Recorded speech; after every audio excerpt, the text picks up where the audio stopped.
The perspective 99% of people are missing.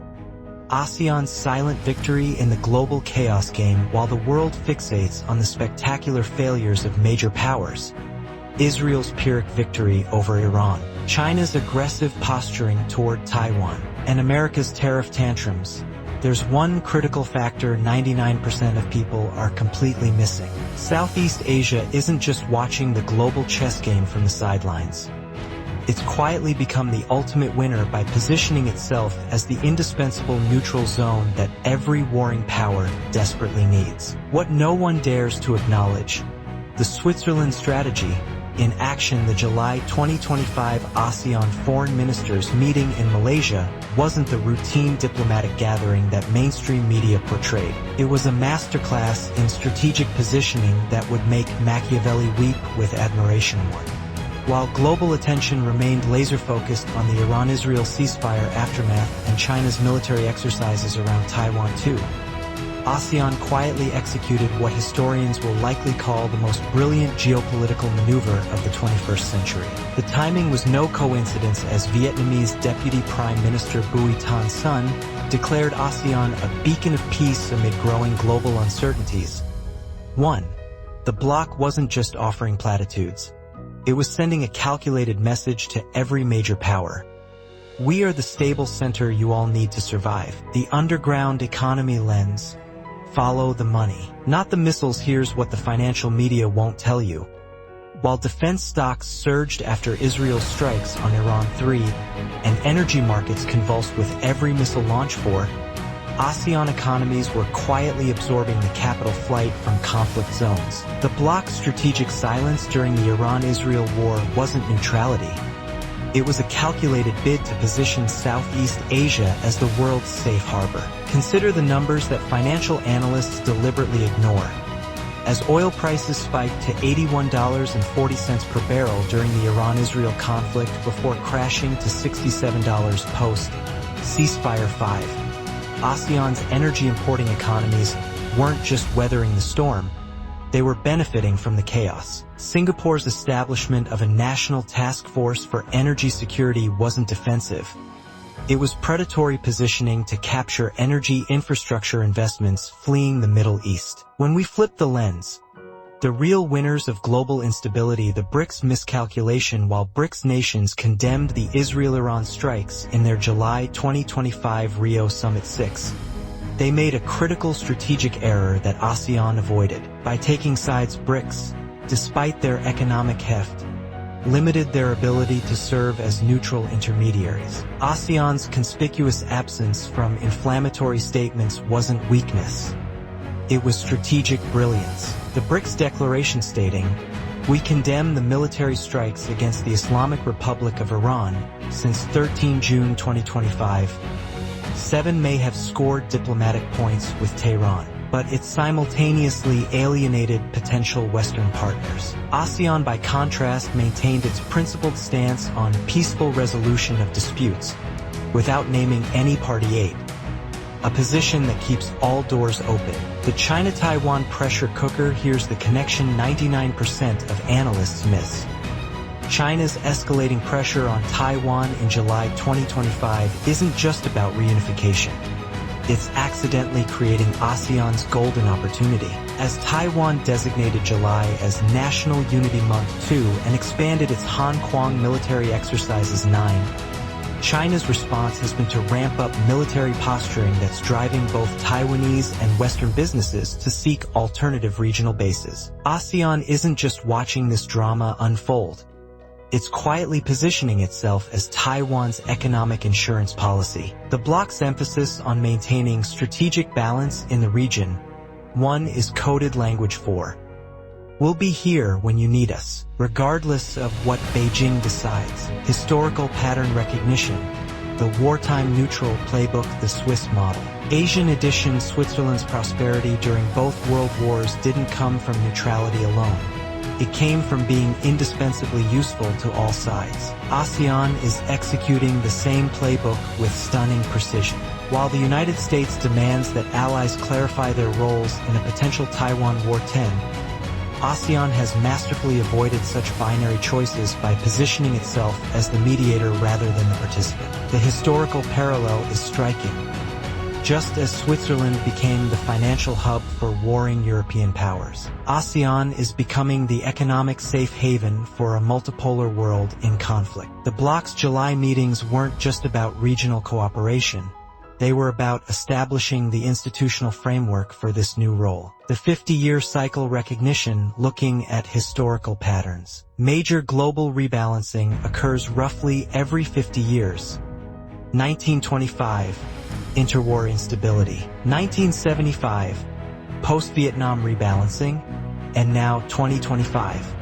Each cycle features the rise of previously peripheral powers while established giants exhaust themselves in conflict. ASEAN's current strategy mirrors Japan's rise during the Cold War, staying ostensibly neutral while becoming economically indispensable. The reality behind the information smokescreen, the trade war opportunity, here's the economic reality mainstream media won't connect. The U.S. tariff deadline of July 9, 2025, targeting ASEAN nations 11 wasn't just protectionist policy. It was an unintended gift to ASEAN's unity. By treating Southeast Asia as an economic threat, Washington paradoxically strengthened ASEAN's cohesion and accelerated its pivot toward diversified partnerships. Indonesia's proposed $34 billion trade package with the US 11 and Singapore's Technical Task Force, Response 11, revealed a bloc's sophisticated strategy. Engage with American pressure while simultaneously deepening ties with all other major powers. This isn't fence-sitting. It's strategic omnidirectional engagement. The Nuclear Security Theater ASEAN's July 2025 Nuclear Security Detection Exercise involving Malaysia, Indonesia, Thailand, and Singapore 8 wasn't routine security preparation. It was a demonstration to all nuclear powers that Southeast Asia is serious about maintaining regional stability regardless of external chaos. This exercise sent a subliminal message. We can handle nuclear security without picking sides in your conflicts. Mass psychology perspective.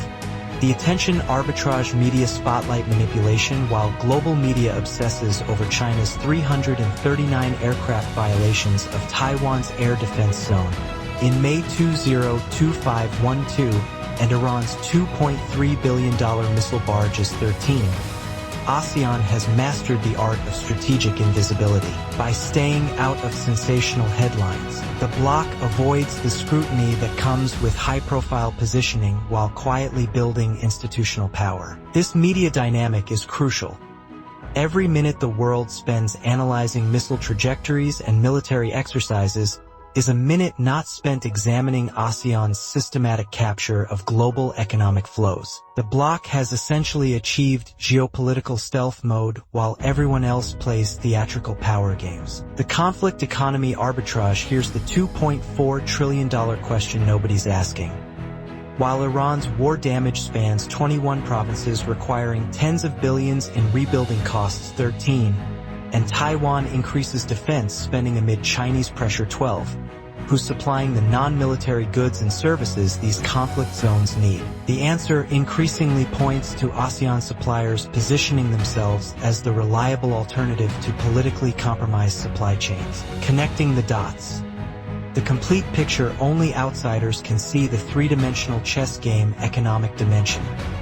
While major powers spend hundreds of billions on military buildups, ASEAN captures the economic opportunities created by supply chain diversification. Diplomatic dimension. By maintaining relationships with all sides, ASEAN becomes the essential intermediary for any future peace processes. Strategic dimension. The bloc is building institutional capacity to handle whatever geopolitical configuration emerges from current conflicts. The infrastructure power play. ASEAN's focus on strengthening institutional capacity and effectiveness 8 during July 2025 meetings wasn't bureaucratic housekeeping. It was preparation for handling the increased responsibility that comes with being the world's neutral zone. The bloc is building the infrastructure to manage what Switzerland managed in the 20th century. Being profitable to everyone and threatening to no one. Future shock. The 50-year perspective, the inevitable exhaustion cycle viewed from 2075, the current period will be remembered as the moment when traditional great powers exhausted themselves in proxy conflicts and direct confrontations, while ASEAN quietly accumulated the economic and diplomatic capital necessary to become the 21st century's balance of power arbiter. The Iran-Israel war cost Iran tens of billions and damaged 21 provinces 13. China's military pressure on Taiwan requires enormous resource allocation with uncertain returns 12. America's tariff wars strain relationships with trading partners 11. Each of these conflicts creates opportunities for the power that stays above the fray. The next strategic move, if this analysis proves correct, will witness ASEAN's emergence as the default neutral venue for all major international negotiations within the next 18 months. The bloc's July 2025 positioning was the foundation for this role. By 2026, don't be surprised when critical diplomatic breakthroughs happen in Jakarta. Not Geneva or New York, the ultimate reverse insight while everyone analyzes who wins the spectacular conflicts dominating headlines. The real winner is the player smart enough not to play the game everyone else is trapped in. ASEAN has achieved what every strategist dreams of: maximum influence with minimal exposure. The perspective 99% of people are missing is this: in an era where military power increasingly leads to economic drain and diplomatic isolation, the greatest strategic advantage belongs to those who can provide stability, neutrality, and economic opportunity to all sides simultaneously. ASEAN isn't just watching the global chess game from outside the board. It's building an entirely different board where it controls all the squares. The July 2025 ASEAN meetings weren't just diplomatic theater. They were the moment Southeast Asia quietly announced its candidacy to be the 21st century's indispensable nation bloc. And while everyone else is still fighting the last war, ASEAN is already winning the next peace.